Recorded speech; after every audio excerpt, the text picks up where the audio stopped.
ओम ज्ञानातिमिरन्धस्य ज्ञानाञ्जनशलाकया चक्षुरुन्मीलितं येन तस्मै श्रीगुरुभे नमः। योगवैराग्ययुक्तया माया विरचिते लोके चरेत्न्यस्यः कळेबरम्। सही सही दृष्टि से युक्त तथा भक्ति से पुष्ट होकर एवं भौतिक पहचान के प्रति निराशवादी दृष्टिकोण से समन्वित होकर मनुष्य को तर्क द्वारा अपना शरीर इस मायामय संसार को गिरवी कर देनी चाहिए। इस तरह वह इस जगत से अपना संबंध छुड़ा सकता है।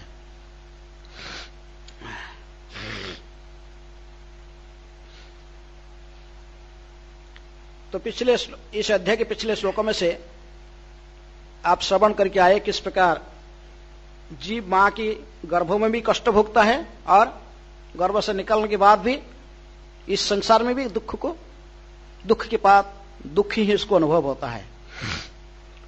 इस संसार का मायामय संसार के यही ही जो स्थिति है कि लोग सोचते हैं कि संसार में आकर सुख लूटेंगे, लेकिन भगवान गीता में कहा कि अनित्यम असुखं लोकम, ये संसार अनित्य है और ये असुख लोक है, यहां सुख नहीं मिलेगा। क्या मिलेगा? दुख। जितने भी प्रयास करो सुख प्राप्त करने के लिए, लेकिन व्यक्ति क्या मिलेगा? दुख है। अनित्यम असुखं लोकम, ये अनित्य है और असुख लोक है, सुख नहीं मिलता है, यहां कभी सुख मिलने वाला नहीं है। जिन्होंने इस संसार को रचना की है, रचना करने के बाद उसमें एक साइन बोर्ड भी लगा दिया है। क्या साइन बोर्ड लगाया है? दुखालयम अश्वासतम। आलय का अर्थात घर, ये दुख के घर है और ये शाश्वत नहीं है। भूत्वा भूत्वा प्रलीयते, बार बार इसकी प्रलय भी हो जाता है। ब्रह्मा जी की जो रात आता तब भी प्रलय हो जाता है। ब्रह्मा जी दिन में जब तक जगती रहते तब तक सृष्टि है, और जो सो जाते ब्रह्मा जी फिर पूरा जीव जगत संपूर्ण रूप में नष्ट हो जाता। ये मनुष्य शरीरधारी 84 लाख जोनि में जितने भी जीव हैं सबके शरीर छूट जाता है?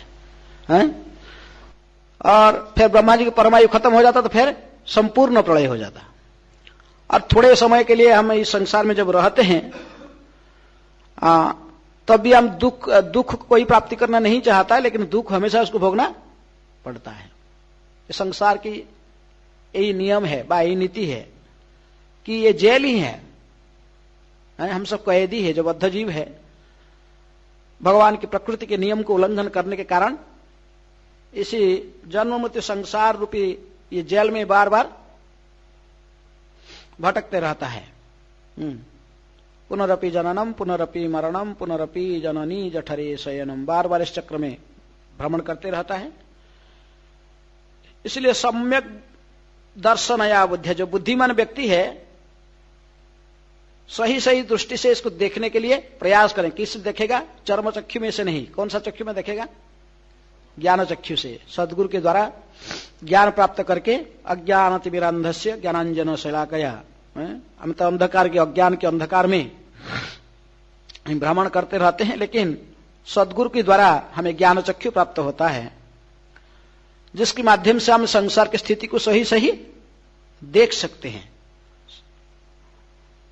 योग वैराग्य युक्तया, योग का अर्थ प्रभुपाद कहते हैं भक्ति योग। योग का अर्थ कोई दूसरे अर्थ नहीं कि हठ योग और कोई कोई ध्यान योग या ज्ञान योग अन्य अन्य योग के बारे में नहीं कहा जाता। योग शब्द का अर्थ ही यहां पर भगवान कपिलदेव कहते कि कौन सा योग? भक्ति योग।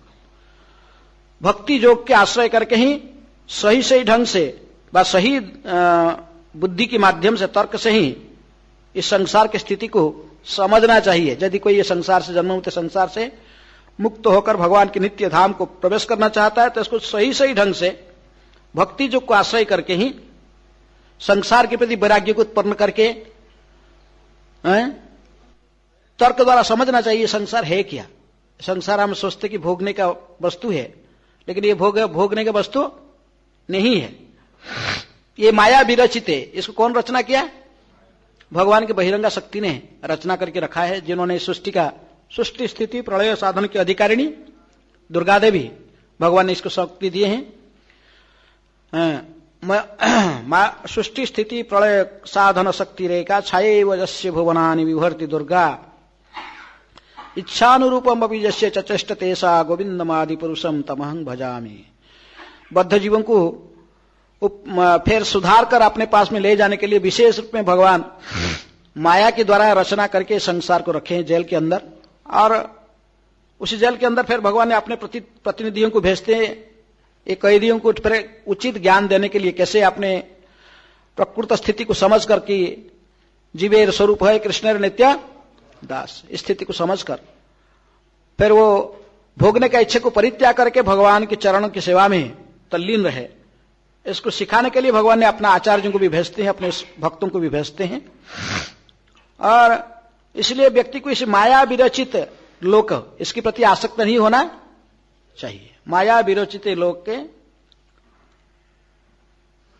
चरण नश्य कलेवर में सर माया जानते हुए कि सर ये संसार माया के द्वारा रचना की गई है, और स्थिति को जानते हुए ठीक ठीक से इस संसार में जो चलना फिरना चाहिए, लेकिन साथ साथ जानना चाहिए कि शरीर नश्वर है, इसलिए संसार के प्रति आसक्ति से रहित होने के लिए प्रयास करना चाहिए। जैसे बड़ी महाराज जो कि 12 महाजन में से एक महाजन है, बहुत सुंदर श्लोक माने अपने मत को व्यक्त करते हैं। किम आत्मनानेन जहाति जो अंततः किम रिक्त हारयी स्वजनाख्य दस्युभि किम जायया संस्कृति हेतुभूतया मर्त्यस्य गेहै किं इहायुषः व्ययः। क्या कहे? किम आत्मनान, ये आत्मा से भिन्न है। कौन सा? शरीर। बद्ध अवस्था में आत्मा और शरीर में भेद हम देख नहीं पाते हैं, लेकिन प्रकृति में शरीर आत्मा से भिन्न है। आत्मना अनेन, तो जो शरीर आत्मा से भिन्न है, ये आत्मा का साथ इसकी सामंजस्यता पर आत्मा शरीर दोनों में अंतर है, और बद्ध अवस्था में सोचते कि शरीर ही आत्मा और शरीर के अंतर को नहीं देख पाते हैं। और कितनी भी प्रयास करता है कि हम चाहते कि शरीर को नहीं त्यागे, कोई शरीर को त्यागना नहीं चाहता है। त्यागना चाहता कोई शरीर को? कोई भी चाहता है? हैं? ये त्यागना चाहता है, अभी नया नया शादी किया और अब बोलता है शरीर त्यागना चाहता है। हैं? विरक्त आ गया बस इतने जल्दी। चलो, और पिता भी बना नहीं है, पिताजी भी नहीं बना, अभी से त्यागना चाहता है। तो शरीर को, ये शरीर और आत्मा में अंतर है। प्रकृति में शरीर आत्मा नहीं है, आत्मा शरीर एक ही वस्तु नहीं है। अभी इसको अनुभव हो गया माखन चोर प्रभु को। तो आत्मना अनेन, जो कि शरीर जो आत्मा से भिन्न है, और जहाती जो अंतत ये त्याग देता है। प्रकृति में कौन किसको त्यागता है? आत्मा शरीर को त्यागता है कि शरीर आत्मा को त्याग देता है? आत्मा शरीर को त्याग देता है, ना शरीर आत्मा को त्याग देता है। तो बड़ी महाराज कहते कि शरीर आत्मा को त्याग देता है।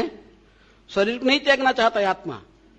आत्मा तो बहुत प्रयास करता, कोई बुढ़ा होना नहीं चाहता, कि मरना नहीं चाहता है। कितनी प्रकार की मेडिसिन खाता रहता है, ये शरीर को रक्षा करने के लिए, हमेशा ऐसे जवान बनाकर रखने के लिए कितनी प्रयास करता है ना। संसार के प्रति विरक्त आ गया, लेकिन यहाँ खिचड़ी खाने के लिए ठीक नहीं है। कहीं अच्छा सा प्रसाद थोड़ा मिलना चाहिए रेस्टोरेंट में ना। वैराग्य आ गया। तो प्रकृति में हम ये शरीर नहीं छोड़ना चाहते हैं। शरीर किसी भी अवस्था वृद्ध भी हो जाता है, फिर भी इसको हम कैसे भी कुछ टॉनिक खाकर, कुछ ये खाकर, मेडिसिन खाकर, फिर भी कैसे भी इसको जवान बना के रखना चाहता है। कोई भी व्यक्ति बुढ़ा नहीं होना चाहता है, कोई भी मरना नहीं चाहता है। लेकिन वस्तुतः शरीर एक दिन छूट जाता है।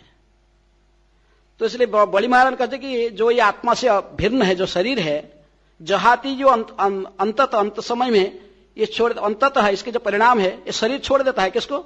आत्मा को। जीवात्मा कितनी प्रयास करता है शरीर को रखने के लिए। बहुत प्रकार के अच्छा खाना खाता है, कितने सुंदर खाना खाता है, मेडिसिन खाता है, बहुत कुछ इसको प्रयत्न करता है, कितनी उपाय से शरीर को हमेशा जवान बना के रखने के लिए। लेकिन अंततः शरीर उसको छोड़ ही देता है। कितने प्रयास करने पर भी और डॉक्टर साहब को भी बोलता है कि डॉक्टर साहब और चाहे और कुछ पैसा ले लो, कितने भी चाहिए, करोड़ों रुपया ले लो, मेरे शरीर को और थोड़ा रख दो, और 2-4 साल 5 साल के लिए मेरे कई प्लान हैं? लेकिन शरीर नहीं सुनता है सब बात, शरीर छोड़ देता है, हमसे तो आत्मा छोड़ देता है। आत्मा छोड़ना बहुत मुश्किल है, आत्मा नहीं छोड़ता इतना आसान से, शरीर को छोड़ने के लिए नहीं चाहता, लेकिन शरीर छोड़ देता है। किसको? आत्मा को। तो ऐसा शरीर का क्या लाभ है जो शरीर अंत में छोड़ ही देता हमको? इस शरीर के प्रति आसक्ति रखना क्या आवश्यकता से? जो शरीर अंत में हमें छोड़ देता है, हम इसकी इतनी सेवा करते रहते शरीर का, हैं? कितनी प्रकार के शरीर को हुष्ट पुष्ट बनाने के लिए, इसको बढ़ाए, जवान अवस्था फिर रखने के लिए कितनी प्रयास करते हैं, लेकिन शरीर सुनता नहीं। कितनी मेडिसिन देने भी अंत में ये छोड़ ही देता है, हमें छोड़ देता शरीर। जो देखता कि तो आत्मा नहीं छोड़ने चाहने पर भी शरीर इस अंत में छोड़ देता। शरीर इसे और आत्मा के रहने के लायक नहीं रहता है इस शरीर में। किम रिक्त हारई स्वजनाख्य दस्यु भी, ये जो स्वजन बंधु है संसार में जितने हम सब रिलेशन बना के रखे हैं, ये कौन है? ये सब दस्यु है, यही लुटेरे हैं, लूटते हैं। लेकिन हम सोचते कि ये हमारा बंधु है, हमारा परिवार के सदस्य है, इसलिए मेरे भाई बंधु कुटुंबी कई प्रकार के दोस्त सब बना के रखें, तो सोचते कि हमारा मित्र है। स्वजनाख्य दस्यु भी, बड़े महाराज कहते नहीं, ये स्वजन सब दस्यु है, यही डकायत, यही से। तो आप सोचते कि लुटेरे और कोई है, ये कोई लुटेरे नहीं है, यही से लूटते हैं। तुम इतने जो कठिन परिश्रम करके धन कमाते हो, और इस धन प्रकृति में भगवान के, जिसके मालिक लक्ष्मीपति भगवान की सेवा में लगने के लिए है, लेकिन यही सब लूट लेते हैं तुमसे। भगवान की सेवा में नहीं लग पाता है। किसी लिए नहीं लगा पाता है? क्योंकि स्वजनाख्य दस्यु जो बैठे यही सब लूट लेते हैं इसको। कोई गृहस्थ कितनी परिश्रम करके धन कमाता है और किसी को धन देना चाहता है। दो चीज कोई नहीं चाहता, कोई मरना नहीं चाहता, कुछ देना नहीं चाहता। किसी कोई चीज मांगने जाओ इतनी आसान से नहीं, यदि वो कुछ भक्ति करके थोड़ा आगे चेतना को वृद्धि मैंने सही मार्ग पर नहीं लिया तो उसको मांगने से कोई नहीं देगा, मांगने पर भी मना करेगा। लेकिन इसलिए अनुभव है, आप देखो कोई मंदिर में कोई फेस्टिवल आता है, फंक्शन आता है, कोई जन्माष्टमी आता है, राधाष्टमी, बा कोई रामनवमी आदि किसी भी उत्सव में जाओगे किसको दान मांगने के लिए, बा मंदिर में आते हैं उनको दान मांगो, इतने आसान से पैसा निकालना संभव नहीं है। वो सोचते हैं मैं इतनी कठिन परिश्रम करके पैसा इनकम करता हूं, ये बाबा लोग बस बैठे बैठे लाओ, ये थोड़ी होता है। लेकिन वही व्यक्ति जिनको वो बंधु अपना सोचता है, असली बंधु तो भगवान ही है। सभी प्रत्येक जीव मात्र के सबके बंधु कौन है? भगवान कहते सुहृद सर्वभूतानां ज्ञानत्वमं शांति रुच्छति, मैं ही प्रकृति में मित्र हूं, सुहृद हूं प्रत्येक जीवात्मा के। लेकिन इसको सब लोग नहीं समझ पाते हैं। वो अपने सुहृद समझता कि अब घर में जो अपने पत्नी है, बच्चे हैं और संबंधियां हैं, जो किसी रिलेटिव से है, ये सब मेरे असली मित्र है। लेकिन प्रकृति में वही तो सब लूटते हैं इसको। आप इसको मांगो पैसा नहीं देगा, लेकिन वो जिस दिन धरो कोई नौकरी करता है तो पेमेंट महीने के लास्ट में इसको मिलता है, बा कोई बिजनेस का किसी भी, इसको पत्नी को पता चलता कि इस पार्टिकुलर डेट में हमारा पत्नी नहीं, सॉरी हमारा पति क्या लाता है, पैसा लेके आएगा जब में। बड़े हंसमुख में वो दर्जे पर आ जाती है। और क्योंकि जानते हैं कि आज माल आने वाला घर में, तो आकर बड़े हंसते हुए स्वागत करती है। और वो मांगे न मांगे, लेकिन वो अपने उसके जब में हाथ डालकर ही पैसा निकाल लेती है। तो इसको बड़ा आनंद आता है। किसको? पैसा कमाने वाला को बोलता देखो ये मुझे कितनी प्यार करती है, मुझे इसको देना भी नहीं पड़ता है, वो अपने आप निकाल लेती है जब में। तो मुख में बड़ा मुस्कान आ जाती है। उसके बाद पत्नी व बच्चे कोई भी निकाल ले पैसा जब से, तो बड़ा हंसी आता है उसको बड़ा। लेकिन यहां पर प्रकृति में लक्ष्मी भगवान की, लक्ष्मीपति की सेवा में उसके लिए देने के लिए नहीं चाहता है। तो इसलिए कहते पौड़ी महाराज कहते कि तो इस प्रकार आसक्ति से क्या लाभ है? अंत में तो ये जो परिवार के जो सदस्य है, जिनको मैं स्वजान बांधव बनाकर रखा हूं, यही प्रकृति में लूटते हैं सब कुछ। मैं परिश्रम इन्हीं के लिए इतनी कठोर परिश्रम करता हूं, और सारे परिश्रम जो कि भगवान की सेवा के लिए लगना चाहिए, जो धन, यही लोग लूट लेते हैं। तो इसलिए ऐसे आसक्ति से क्या लाभ है? किम जाया संस्कृति हेतु भूतया। जाया शब्द का अर्थ प्रभुपाद जी कहते कि जया का अर्थ, दूसरा अर्थ स्त्री, स्त्री का अर्थ ही जो विस्तार करने वाली है। संसार इसी से विस्तार होती है। किससे? स्त्री। अकेले है तो बैचलर है तो बस कोई चिंता नहीं है। अभी माखन चोर प्रभु को अनुभव हो रहा है, इसलिए बोल रहे कि अभी से वैराग्य आ गया है। कहीं घूमो फिरो बस मस्ती में है? कोई चिंता नहीं।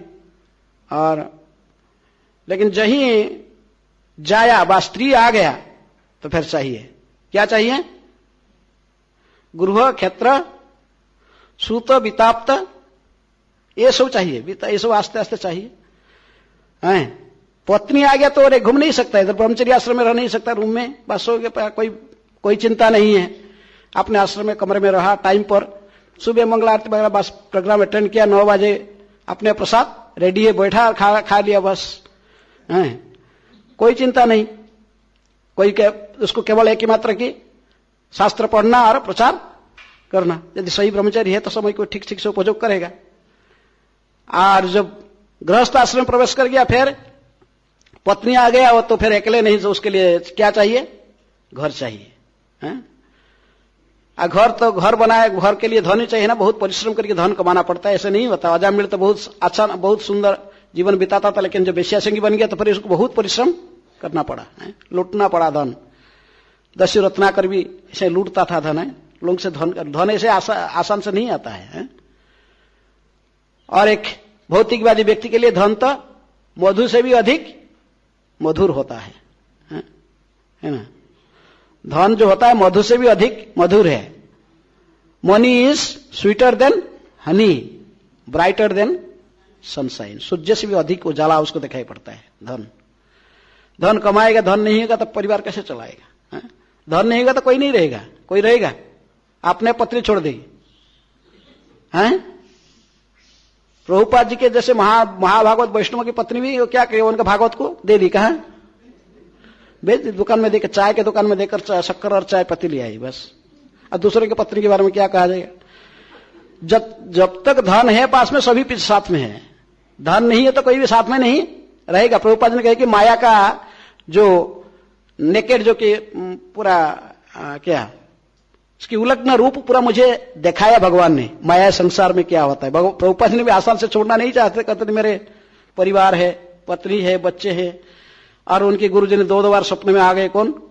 भक्ति सिद्धांत सरस्वती ठाकुर आ रहे थे, देख रहे थे प्रभुपाद जी वही वैकुंठ जगत से, आध्यात्मिक जगत से उतारते हुए कहते थे कि अब है संन्यास लो, समय हो गया है, प्रचार में निकलो। प्रभुपाद जी सोचते थे कि अरे क्या, कैसे निकलो, ये संसार है, छोटे छोटे बच्चे, कितनी उम्र, ड्यूटी है, ये तो बड़ा चमक जाते थे प्रभुपाद। असंभव है मेरे लिए अभी संन्यास लेना। लेकिन जो फिर भगवान ने विशेष कृपा करके उनसे सब छीन लिए। जदहंग अनुगृह्णामि हरिष्ये तद्धनंग सनाई, सब कुछ उससे एक एक करके सब छीन लिया। प्रभुपाद ने निस्व हो गए। ऐसे बात वो घर को नहीं छोड़ा था, घर इनको छोड़ दिया इनको घर है, सब छोड़ दिए बस। पत्नी को पूछे कि यू लाइक मी और यू लाइक टी, वो क्या बोले? आई लाइक टी, बस। प्रभुपाद समझ गए तो ये तो मुझे लाइक नहीं करे, मैं कितना दिन पड़े रहूं बेकार में। सभी सोचे बेकार का आदमी, कुछ एक ना पैसा कमाने का है नहीं, मत क्या करेगा ये संसार में, एक घर में रही क्या फायदा? तो इसलिए तो जाया व स्त्री, इससे विस्तार होता है संसार। उसे जाया आएगा तभी पुत्र व कन्या ये जन्म होंगे, उनके माध्यम से संसार को विस्तार करने के वही हेतु है व माध्यम बनती है। तो बोली मैं किम जाया असंस्कृति हेतु भूतया, ये केवल शरीर के प्रति आसक्ति को बढ़ाने वाली है। कौन? पत्नी। इसके माध्यम से संसार के डिमांड, जो भौतिक डिमांड जो आस्ते आस्ते बढ़ते जाते हैं। सारा दिन भर इतनी कठोर परिश्रम करना इसलिए पड़ता है, नहीं तो फिर चंद्र ने प्रारंभ से जो चंद्रमुखी था तो फिर वो क्या हो जाएगा? अंत में ज्वालामुखी बन जाएगी। चंद्रमुखी, फिर सूर्यमुखी, फिर अंत में ज्वाला। जब पैसा नहीं है, धन नहीं है, तो फिर ज्वालामुखी बन जाएगी। उसको पैसा चाहिए। स्त्रियों को आकर्षण रहता है विशेष रूप में अलंकार से और अच्छे वस्त्र पहनने से। साड़ी अलंकार ये सब उनको चाहिए, और उनके जो आवश्यकता वस्तु को यदि वे पति नहीं जोगा पाएगा तो निश्चित रूप में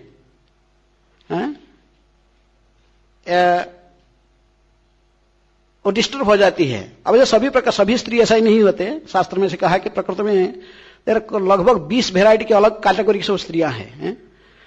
सबसे उच्च कोटि के स्त्रियां होते हैं पद्मिनी श्रेणी के स्त्रियां, जो कि आध्यात्मिक जगत में वैकुंठ जगत में विचरण करते हैं।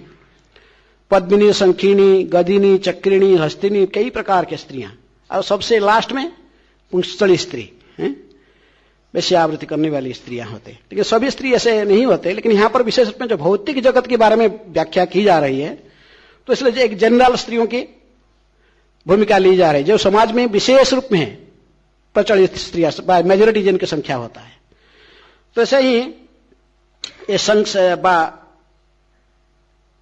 स्त्री में भी क्या माने, स्त्री के प्रति आसक्ति में क्या लाभ है? स्त्री के कारण ही संसार की वृद्धि व माया के जो संसार के प्रति आसक्ति वृद्धि होते जाता है। इसलिए स्त्री में भी क्या काम है? बड़े महाराज कहते कि ये शरीर में भी कोई लाभ नहीं है, शरीर के प्रति आसक्ति रखना भी कोई लाभ नहीं। बस स्वजन बंधु, स्वजनाख्य बंधु, ये जो मैं समझ रहा हूं ये दस्यु के समान लौट रहे थे, इसकी प्रति भी आसक्ति रखने का कोई आवश्यकता नहीं है। अपने स्त्री के प्रति भी आसक्ति रखने का कोई आवश्यकता नहीं है, क्योंकि इसी के माध्यम से ही सारे भौतिक आसक्ति आस्ते आस्ते आगे बढ़ते जा रहा है। यही माध्यम है संसार को वृद्धि करने में। और मर्तस्य गए ही किम यह आयुष व्यय, इसलिए यह आयुष्य को ऐसा ही समय को ऐसे वृथा गंवा देना नहीं चाहिए। इंद्रिय तृप्ति में, धन कमाने में, पत्नी में आसक्ति, बच्चों में आसक्ति, स्वजन बंधु से आसक्ति, शरीर में आसक्ति, ऐसे करके समय को नहीं बिताना चाहिए। समय जो मिला किस लिए इसको व्यतीत करना चाहिए? भगवान के भजन में है। इसलिए प्रहलाद महाराज भी कहे कि तत्प्रयासन अकर्तव्य यथा आयु वयः परम न तथा बिंदते खेमं मुकुंद चरणाम्बुजम। उनके ये बड़े महाराज एक महाजन है, उनकी क्या प्रहलाद महाराज इनके क्या रिलेशन होता है उनके साथ? इनके ग्रैंडफादर नाना। तो वो कहते हैं कि प्रहलाद महाराज फिर कहे, दो महाराज को मानिए, दो महाजन कम से कम असुर कुल में हुए हैं, लेकिन फिर भी महाभागवत वैष्णव होने के नाते ये महाजन है। दैत्यानंग प्रहलाद चस्मी, भगवान कहे कि प्रहलाद मेरा ही विभूति है। और उन्हें कहते कि तत्प्रयास न करते, ऐसे प्रयास मत करो। जैसे बड़ी महाराज कहते कि ऐसे ही आसक्ति रखना ठीक नहीं है, प्रहलाद महाराज कहते कि ऐसे आसक्ति नहीं मत रखो।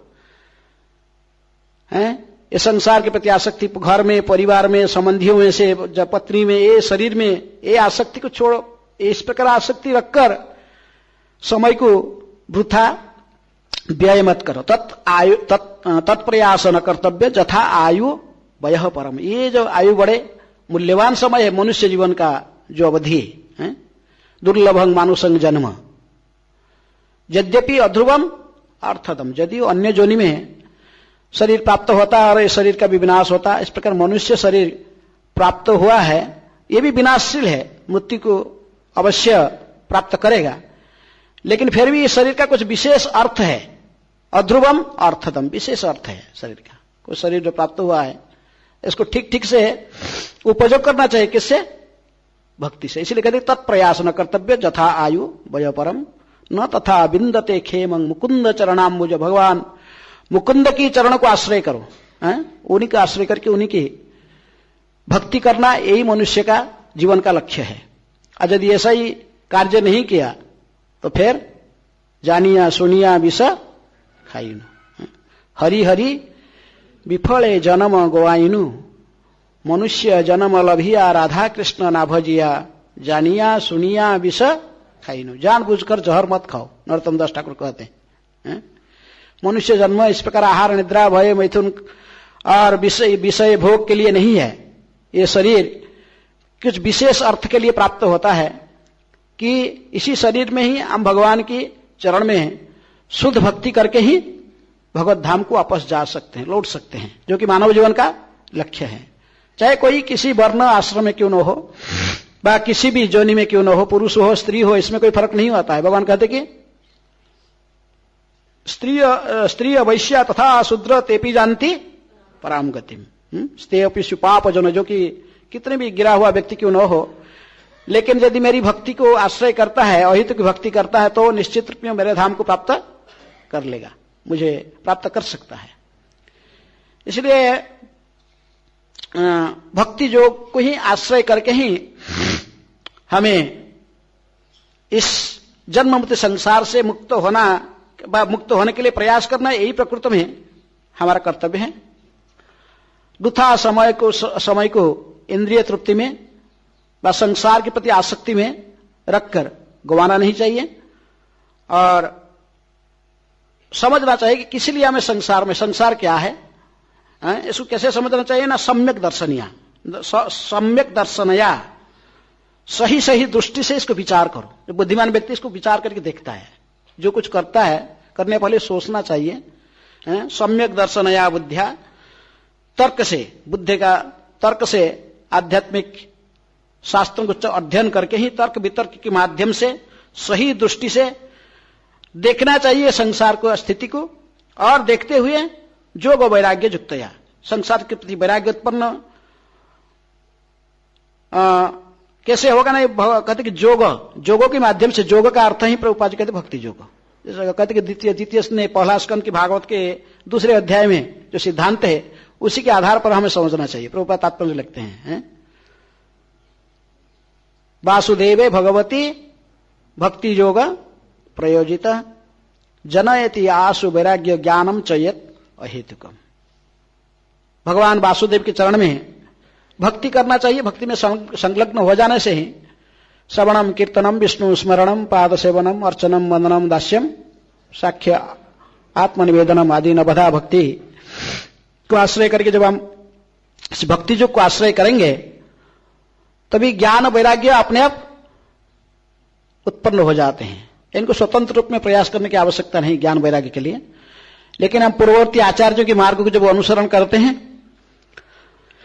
तभी आस्ते आस्ते ये दोनों भी बछड़े हैं। भक्ति माँ की दो बछड़े हैं। गाय रूप में यदि भक्ति को कहा गया शास्त्र में, पद्म पुराण में ऐसे ही वर्णन आता कि तो माता भक्ति को गाय के समान यदि हम स्वीकार करते तो उसके दो बछड़े होते। कौन से?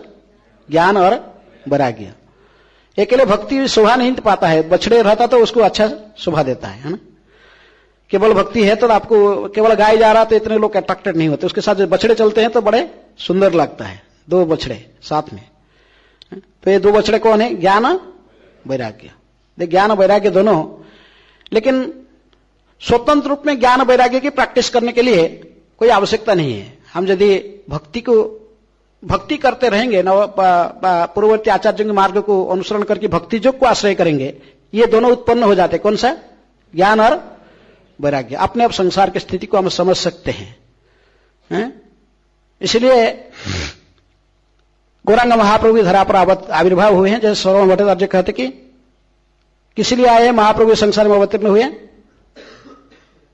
वो वैराग्य विद्या निज भक्ति योग शिक्षार्थ में एकं पुरुष पुराण श्री कृष्ण चैतन्य शरीरधारी कृपाम बुद्धि जे तमहं प्रपद्ये। विशेष कृपा करने के लिए महाप्रभु इस धरा पर अवतीर्ण हुए हैं, और विशेष रूप में वैराग्य विद्या को सिखाने के लिए। स्वयं भगवान है, लेकिन उन्होंने वैराग्य विद्या को सिखाने के लिए ही भक्ति को आश्रय किए। शुद्ध भक्ति को स्वीकार करके ही, स्वयं आचरण करके ही हमें सिखाए, और इसको शिक्षा दी है वैराग्य विद्या निज भक्ति योग। जो शिक्षार्थ में एकं पुरुष, जो पुराण पुरुष वही श्री कृष्ण स्वयं चैतन्य के रूप में अवतीर्ण होकर हमें सिखाए। यदि भक्ति करता है निश्चित रूप में उसको वैराग्य उत्पन्न होगा। यदि वैराग्य उत्पन्न नहीं हो रहा संसार के प्रति, वो भक्ति नहीं कर रहा है। भक्ति परेशान और भव विरक्ति अन्यत्र च। यदि भक्ति कर रहा है तो उसके पास में निश्चित रूप में दिखाई पड़ेगा। क्या दिखाई पड़ेगा? संसार के प्रति अनासक्ति। संसार के प्रति अनासक्ति निश्चित रूप में इसको दिखाई पड़ता है। चाहे बाह्य रूप से कुछ अपने केवल ड्यूटी बजाने के लिए कुछ आचरण करते रहा, लेकिन अंतःकरण में निश्चित रूप में वैराग्य को अनुभव करेगा। संसार के प्रति वैराग्य भावना आएगा। यदि संसार के प्रति वैराग्य अनुभव नहीं हो रहा है, भोग की प्रति आसक्ति अधिक से अधिक बढ़ रहा है तो वो भक्ति नहीं कर रहा है? भक्ति जो करेगा निश्चित रूप में भक्त वैराग्य, संसार के प्रति वैराग्य उत्पन्न होगा। और भगवान कहते कि मेरे भक्त कभी अज्ञानी नहीं होता है। मेरे जो भक्त हैं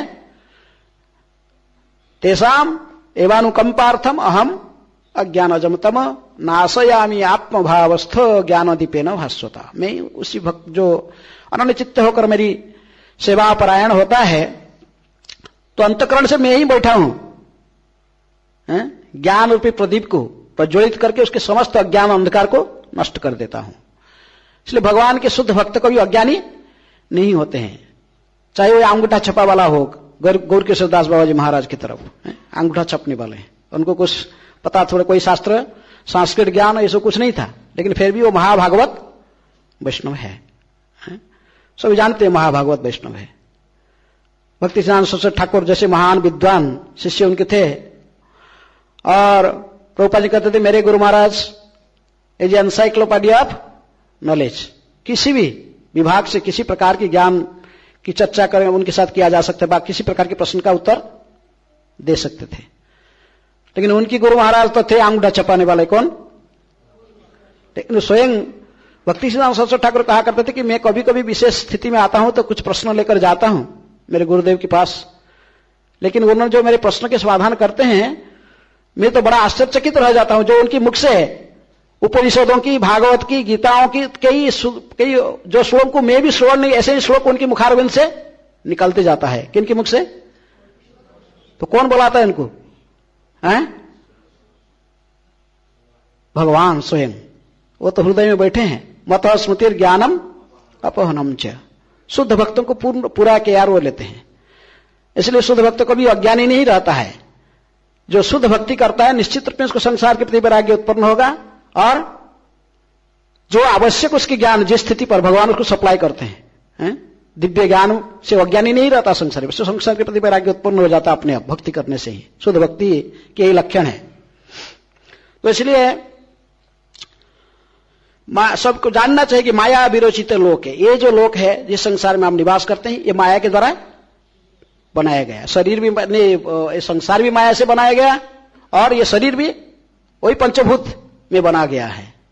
तो इसलिए माया विरचित लोक, ये माया के द्वारा रचना किया गया संसार के प्रति। संसार की स्थिति को जानते हुए चरित न्यस्य कलेवरम, जो ये शरीर में रहते हुए भी चलना फिरना चाहिए बड़े सतर्कता से, जानते हुए माया की स्थिति को ठीक से विचार करके बुद्धि के द्वारा सदगुरु के माध्यम से दिव्य ज्ञान प्राप्त करके और बुद्धि के माध्यम से ठीक ठीक से विवेचना करके संसार को समझना चाहिए। और जो संसार का स्थिति क्या है आपको समझ में आ गया, फिर इसमें फंसना नहीं चाहिए। बुद्धिमान का काम है कि इस मनुष्य शरीर में होते हुए भक्ति को स्वीकार करें और भक्ति जो की जो विधियों को अपनाएं, पूर्ववर्ती आचार्यों ने जो विधि दिए हैं तो उसको उसी मार्ग पर चलते हुए उत्साहात निश्चयात धैर्यात तत्त कर्म प्रवर्तनात् संग त्यागात् सतोह व्रते षड्भिर भक्ति प्रसिद्ध्यति। उत्साही बने रहें भक्ति में। जब हम भक्ति के मार्ग को स्वीकार किए हैं, उत्साह के साथ पूर्ववर्ती आचार्यों को दिया गया मार्गदर्शन को आचरण करते रहें, उसको फॉलो करते रहें। निश्चय की भावना रखें कि यदि मैं प्रभुपाद जी के दिया गया मार्ग को अनुसरण करते रहूंगा, निश्चित रूप में मुझे जीवन के बाद सिद्धि प्राप्त होगा, अर्थात एक भगवत धाम को प्राप्त करने में मैं योग्य बन जाऊंगा। प्रभुपाद जी जब कहे कि निश्चित रूप में जो इस कर्म में रहा है और उनके दिया गया मार्ग को अनुसरण करता है, नियमित रूप से सारे विधियों को पालन कर रहा है, जप कर रहा है, भागवत कक्षा में बैठ रहा है, सब कुछ पालन करता हूं, प्रभुपाद जी ने कहते मैं गारंटी देता हूं निश्चित रूप में भगवत धाम आएगा, भगवत धाम जाएगा। इसलिए धैर्य के साथ, निश्चय की भावना के साथ और धैर्य पेशेंस होना चाहिए। नहीं तो कोई बोलते हैं हो गया 15 साल हो गया मेरे तो कुछ नहीं हो रहा, क्या हो रहा मेरे से, फिर भी धैर्य रखना चाहिए कि धैर्य के साथ में जब मैं भक्ति क्रियाओं को पालन करते रहेंगे, आचरण करते रहेंगे, तो भी फिर अंत में हम भगवत धाम जाने के लिए योग्य बन सकते हैं। प्रभुपाद जी के जो वचन है उसके प्रति श्रद्धा का अर्थ है विश्वास। भक्ति की कोई भी व्यक्ति का अधिकार केवल श्रद्धा के आधार पर पहचाना जाता है। श्रद्धावान जन है भक्ति अधिकारी, उत्तम, मध्यम, कनिष्ठ, श्रद्धा अनुसारी। कोई व्यक्ति का अधिकार को निर्णय केवल श्रद्धा के आधार पर निर्णय किया जाता है। कितने श्रद्धा शब्द का अर्थ ही सुदृढ़ विश्वास होना चाहिए। श्रद्धा शब्द विश्वास कही सुदृढ़ निश्चय, कृष्ण भक्ति कैले सर्व कर्म कृत है। भगवान श्री कृष्ण की भक्ति करने से ही मेरे जीवन का समस्त कर्तव्य जो संपन्न हो जाएगा, इसमें पूर्ण विश्वास रहना, इसको कहते श्रद्धा। तो इस श्रद्धा की जो जिसका जितने सुदृढ़ विश्वास है तो उत्तम है। और श्रद्धा में थोड़ा डाउट भी रहता है, बीच में डाउट कभी हो सकता है, कभी नहीं हो सकता। फिर डाउट में आएगा तो और अधिकार फिर नीचे आ जाता है। फिर मध्यम और कनिष्ठ, कनिष्ठ अधिकारी तो बस सब समय संशय में रहता है, क्या चल रहा है इसको में है, तो चलता हूं, लेकिन क्या भगवत धाम जा पाऊंगा नहीं जा पाऊंगा, क्या होगा, कभी डाउट आता है इधर से उधर से। उसको पूरा संग, क्योंकि वो शास्त्र ठीक से पढ़ता नहीं। कनिष्ठ वैष्णव का अर्थ शास्त्र नहीं पढ़ना, उसको शास्त्र में रुचि नहीं है, और बस अपना घंटी बजाया और आरती किया, काम खत्म। फिर युक्ति तर्क करना, ये करना, झगड़ा करना, वैष्णव के आचरण सही नहीं, इनके सब आचरण सही नहीं करना, ये सब होता है क्योंकि शास्त्र विचार, शास्त्र को नहीं पढ़ने के कारण। कनिष्ठ वैष्णव का ही लक्षण है। शास्त्र युक्ति जानता, शास्त्र पढ़ता नहीं और केवल भगवान को देखता है। विग्रह में, अर्च विग्रह में भगवान है, सही बात है, लेकिन भगवान परमात्मा के रूप में भी प्रत्येक जीव के हृदय में बैठे, उसको नहीं देख पाता है। इसलिए अन्य को व्यवहार ठीक से नहीं करता है और उसको हमेशा संशय में रहता है, क्या करना क्या नहीं करना, उसको पूरा डिसीजन नहीं ले पाता है। इस प्रकार संशयात्मा व्यक्ति, कनिष्ठ अधिकारी, भक्ति से गिर जाने की बहुत संभावना रहता है। कोई इसको भौतिक प्रलोभन देकर भक्ति से आसान से नीचे गिरा सकता है। इसलिए इसका श्रद्धा बड़ा कोमल है। जहार कोमल श्रद्धा से कनिष्ठ जन, इसकी श्रद्धा इसमें की भक्ति, कृष्ण भक्ति कैले पूर्ण ने सर्व कर्मकृत है। मेरे सारे कर्म, सारे जितनी प्रकार की कर्तव्य सभी संपूर्ण सब निभा जाएगा केवल भगवान की भक्ति करने से। इसमें कनिष्ठ अधिकारी के पास में थोड़ा डाउट रहता है, सही बात है कि नहीं, कोई डाउट आ जाएगा। अभी मैं किसी प्रोग्राम में कहा, वो में तो बहुत अच्छे घर के लोग हैं, वक्ता है सब, लेकिन उन्होंने बड़ा शंका में पड़े कि उनकी कोई रिलेटिव ने मृत्यु हो गई, उनके पिताजी के पिताजी, और ऐसे कुछ किसके, वो क्या करना चाहते थे, कुछ कर्मकांडी ब्राह्मण को बुलाकर कुछ कि उसका बहुत कुछ क्रिया करना चाहते थे घर में। बहुत मैंने उसमें लगभग कोई ब्राह्मण पंडित इनको करोड़ों रुपया का बिल और लिस्ट दे दिया था, ये सब नहीं करोगे तो तुम्हारा जो ये पूर्वज है ये जो है ये पहुंच नहीं पाएगा, कहां वैकुंठ धाम नहीं जाएगा, ये जमराज के पास में। वो कहां से दिखाया उनको, बोला गरुड़ पुराण में बताया गया है। बोला आप पढ़िए, पढ़िए, देखिए गरुड़ पुराण में लिखा गया है, कोई आदमी जो मर जाता है तो उसको जमदूत बांध के ले जाते हैं, चाहे वैकुंठ जाएगा, वैकुंठ लोग जाएगा, लेकिन पहले उसको जमराज के घर में जाना पड़ता, फिर वहां से वैकुंठ जाना पड़ता है। पहले कहां जाना पड़ता है, जमराज के पास में पहले जाना पड़ता, फिर वहां से वैकुंठ जाएगा।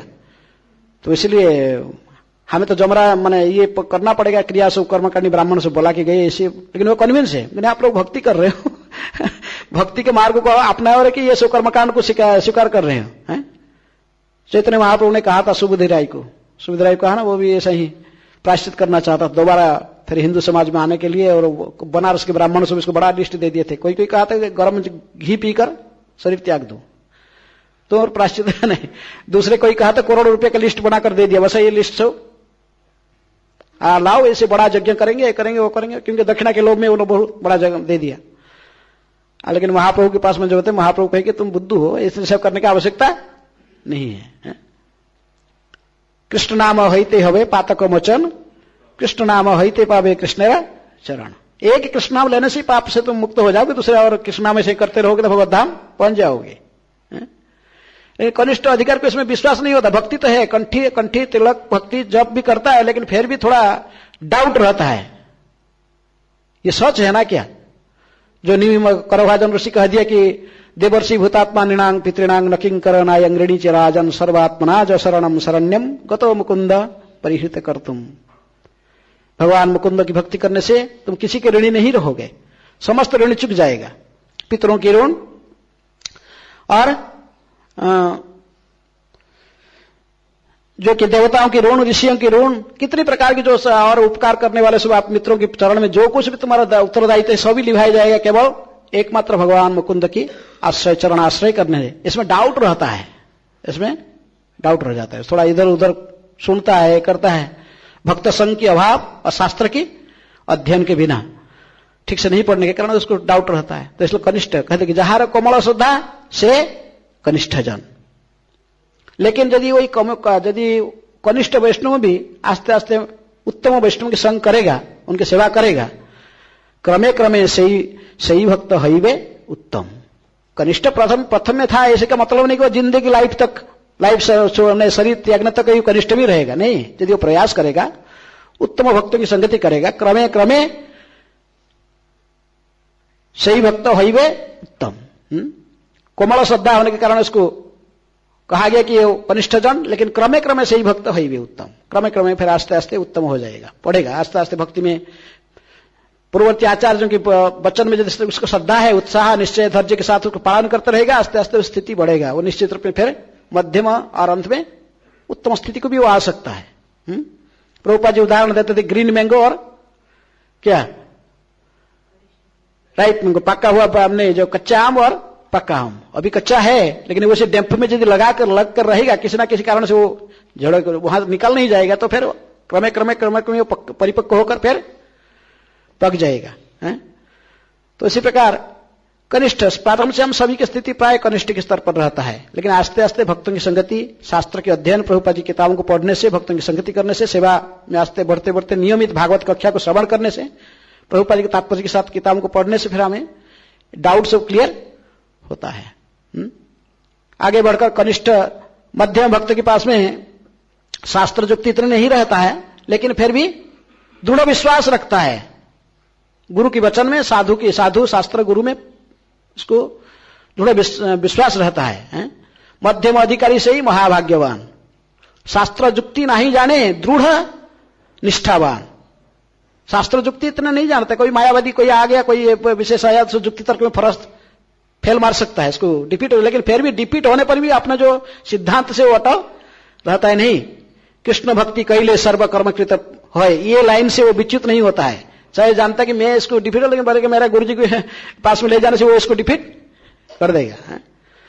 तो इसलिए मध्यम अधिकारी शास्त्र युक्ति न जानने पर भी अपने सिद्धांत से अड़िग रहता है, वो कभी उसे स्वीकार नहीं करता, जो कि मायावाद सिद्धांत व अन्य किसी सिद्धांत को स्वीकार नहीं करता है।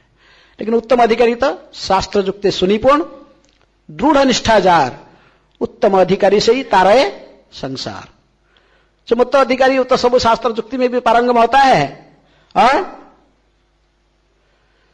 दृढ़ निष्ठा है भगवान की भक्ति में, और उत्तम अधिकारी वो अकेले ही पूरा संसार को उद्धार कर सकता है। महाभागवत वैष्णव, उत्तम अधिकारी वैष्णव अकेले ही भगवान सारे जगत को उद्धार कर सकता है। और एक उत्तम अधिकारी वैष्णव के कार्य को कई मध्यम अधिकारी मिलकर फिर उसको पूरा करने के लिए प्रयास करते हैं। लेकिन एक उत्तम अधिकारी वैष्णव पूरे ब्रह्मांड को उद्धार कर सकता है। ब्रह्मांड तारिते शक्ति धरे जने जने। तो इसी प्रकार श्रील प्रभुपाद जी ने हमें सलाह देते कि तात्पर्य में हमें बुद्धि से युक्त होकर सदगुरु के माध्यम से जो बुद्धि प्राप्त हुआ है, उसी आध्यात्मिक बुद्धि की आश्रय का, आध्यात्मिक ज्ञान तथा बुद्धि को आश्रय करके ही माया विरचित लोक ये संसार की स्थिति को जानना चाहिए। सम्यक विवेचना माने सही दृष्टि से विचार विवेचना करके समझ जाना चाहिए संसार का स्थिति क्या है, और इसको समझते हुए इस संसार में ऐसा ही चलना फिरना चाहिए, लेकिन फिर भी आसक्ति नहीं रखना चाहिए। किसमें? संसार में आसक्ति मत रखो, ये सब नाशवान है, कुछ स्थिति किसी की परमानेंट नहीं है। यहां तक कि शरीर भी पर ये तो शरीर तो नाश होगा, यदि भी नाश हो जाएगा तो अभी हमको तो सोचे कि मैं पुरुष के शरीर में हूं तो मैं मैंने पुरुष ही हूं, तुम पुरुष में नहीं। यदि आसक्ति रखकर शरीर त्यागेगा तो स्त्री के प्रति फिर अगला शरीर तुम्हारा भी क्या मिला जाएगा? आपको स्त्री का शरीर और स्त्री को पुरुष का शरीर मिलेगा, यही से तो बदल जाएगा सब कुछ। फिर आस्ते आस्ते आगे बढ़कर जो आसक्ति और घर संसार परिवार जो कुछ भी ये सब झूठा है, हैं? इसलिए ये सब भौतिक उपाधि से मुक्त होना चाहिए। सब भक्ति का अर्थ है सर्व उपाधि विनिर्मुक्ता, समस्त भौतिक उपाधियों से मुक्त हो जाओ और निर्मल चित्त से तत्परत्न निर्मलम ऋषिकेश सेवनम भक्ति रुच्यते, समस्त इंद्रियों के स्वामी भगवान की सेवा में अर्पण करो, इनकी सेवा में लगे रहो काय मनोवाक्य में, और तभी हम जीवन की सिद्धि को प्राप्त कर सकते हैं और अंत में भगवत धाम को प्राप्त करके जन्म होते संसार से मुक्त हो जाएंगे। ठीक है, हरे कृष्ण। समय हो गया। कोई प्रश्न है किसको? किसी को कोई प्रश्न है?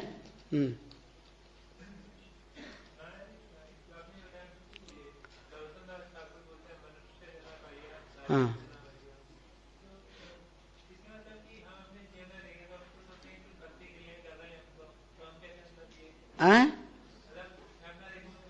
तो इसलिए मैं बताया कि भाई तीनों प्रकार के अधिकार है, कनिष्ठ, मध्यम, उत्तम। आप किस स्तर पर भजन कर रहे हैं आप स्वयं विवेचना कर सकते हैं।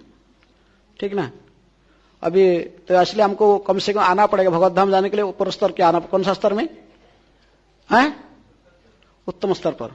लेकिन उत्तम स्तर पर कोई प्रयास करने, लेकिन कोई यदि हम भक्ति को आचरण करें, पूर्ववर्ती आचार्यों की कहना को मानकर चलेंगे, ठीक ठीक से आचरण करते रहेंगे, ग्रेजुअली हम उस स्टेज को प्राप्त कर सकते हैं। इसलिए मैं कहा कि ग्रीन मैंगो और राइपन मैंगो है, पक्का हुआ आम, कच्चे आम, प्रारंभ से कच्चे आम हो, कई प्रकार की। लेकिन प्रयास करते रहना, छोड़ना नहीं चाहिए। वैष्णव संघ को नहीं छोड़ना चाहिए, भाग जाना नहीं चाहिए स्कंद से। ईश्वर रहो, नियमित प्रभुपाद जी की विधियों को पालन करते रहो, शास्त्रों को अध्ययन करो, आस्ते आस्ते आस्ते आस्ते बढ़ोगे, बढ़ते जाओगे, नीचे नहीं गिरोगे। विश्वास के साथ जब चलोगे तो आस्ते आस्ते भक्ति में बढ़ोगे। ठीक है, रातारात कोई उत्तम वैष्णव बनना इतना आसान नहीं है, लेकिन भगवत धाम जाने के लिए भी ये मार्चिंग करके नहीं जा सकता भगवत धाम, जैसे मिलिट्री मार्चिंग करके नहीं। जब तक आपके मन से समस्त प्रकार के भौतिक इच्छाएं समाप्त नहीं हुआ है तो भगवत धाम प्रवेश करने का गारंटी, वहां प्रवेश करने के लिए अधिकार नहीं है। सब प्रकार की भौतिक इच्छा, अन्य अभिलाषित शून्यम, समस्त अभिलाष से मुक्त, अन्य अभिलाष, इंद्रिय तृप्ति की इच्छा तथा कथित साजुज्य मुक्ति की इच्छा से भी व्यक्ति को मुक्त होना पड़ेगा भगवत धाम जाने के लिए। ठीक है, हाँ। और कोई प्रश्न है? ग्रंथराज श्रीमद्भागवतम की जय, श्रील प्रभुपाद की जय, निताय गौर प्रेमानंदी, हरि हरि बोल।